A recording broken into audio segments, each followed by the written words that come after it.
Hello po, good day po sa inyo lahat and welcome to my channel, Best Investments by Meet Sabache, and I am an accredited seller of DMCI Homes. So today, tara samahan niyo ako, i-update ko kayo sa construction ni Allegra Garden Place. Okay po?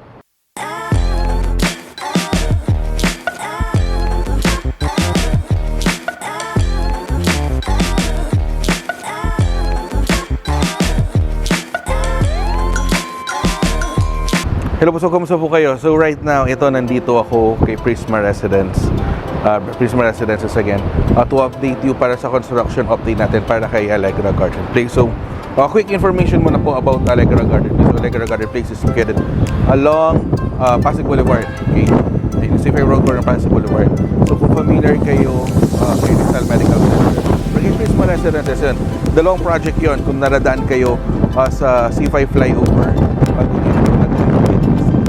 makikita nyo itong construction na to, ongoing construction na to, yung existing buildings na to, nandito po siya. So for this project, gandahan nito, napapagitnaan siya ng dalawang business districts natin, particularly kay BGC and kay Ortigas area, or Ortigas CBD. So karamihan na nakatira dito is either their work in BGC or trabaho sila kay Ortigas. Okay, so for this project, we're offering a studio unit, a 1-bedroom unit, a 2-bedroom unit, and a 3-bedroom unit. Okay, so ngayon, huwag natin patagalin pa. Currently, nasa 70% ang completion na itong project natin. So ito, medyo nag-iba tayo ng view. Kasi before, kung naalala nyo, nandun ako sa side na yon. Okay, so that's Pasig Boulevard. Okay, so this is Astra Building of Prisma Residences. Right now, naki-Celeste Building ako. And then the last building is yung Sikiran. So moving forward, ito na yung amenity core ni Allegra Garden Place. So this one, the big area is the elevated garden, while nasa ilalim niya yung basketball court. And then ito, kita na natin dito yung yung swimming pools natin, yung tatlo na yan. Okay, then wala pang continuously construction pa rin sila.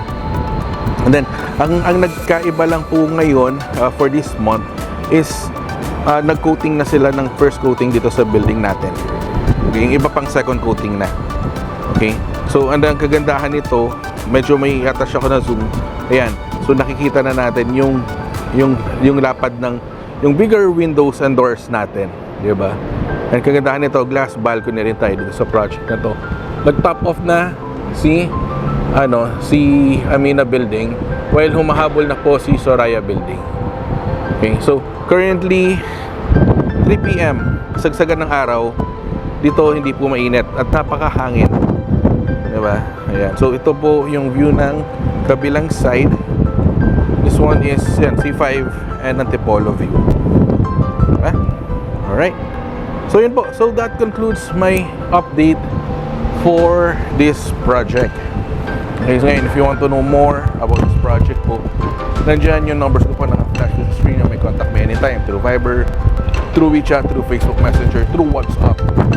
And also, pwede rin po tayo